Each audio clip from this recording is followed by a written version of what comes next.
Manusia adalah hamba yang sedang dalam perjalanan pulang kembali kepada hadirat ketuhanan. Namun perjalanan itu tidak terjadi di satu lapisan saja. Kita hidup di alam yang paling rendah, yaitu alam syahadah, alam yang tampak, tempat tubuh bergerak, dan ibadah dilaksanakan. Disinilah kita memulai perjalanan yang sesungguhnya. Alam syahadah atau alam mulki adalah tempat kita hidup sekarang. Di sini manusia dibekali dua kekuatan utama, yaitu akal dan nafsu. Akal membantu kita memahami mana benar dan salah, mana hak dan batil. Sementara nafsu menjadi dorongan dalam diri, keinginan, ambisi, dan kecenderungan dunia. Keduanya ibarat dua kapal yang membawa manusia untuk berlayar menuju tingkatan berikutnya. Namun perjalanan ini bukan sekedar berpindah tempat. Ia adalah perjalanan kesadaran. Kapal pertama adalah akal. Ia tajam, menganalisis, dan mencari kebenaran melalui logika. Namun, akal memiliki batas.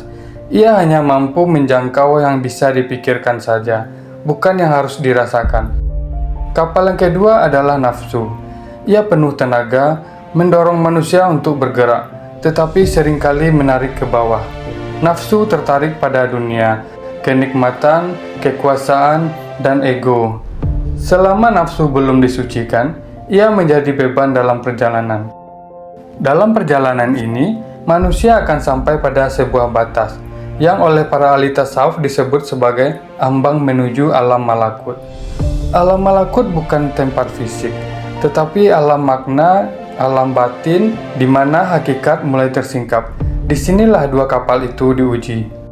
Akal, meskipun membawa manusia sampai ke tepi, tidak mampu untuk menyeberang, karena akal bekerja dengan dalil dan logika, sedangkan malakut menentukan rasa dan penyaksian yang sempurna.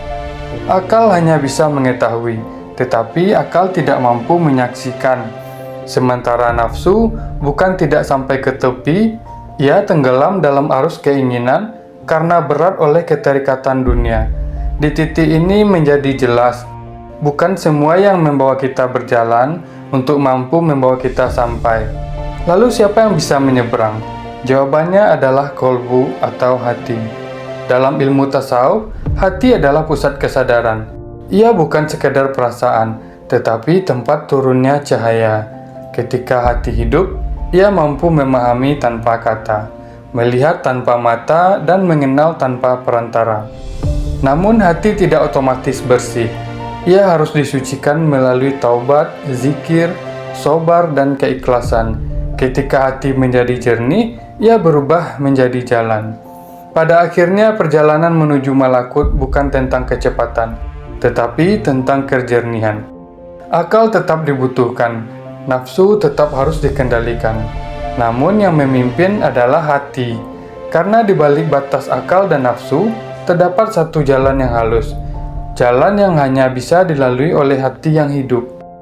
Mungkin kita semua sedang berada di tepi itu, menunggu waktu untuk menyeberang, bukan dengan kekuatan, bukan dengan keinginan, tetapi dengan hati yang kembali kepada cahayanya.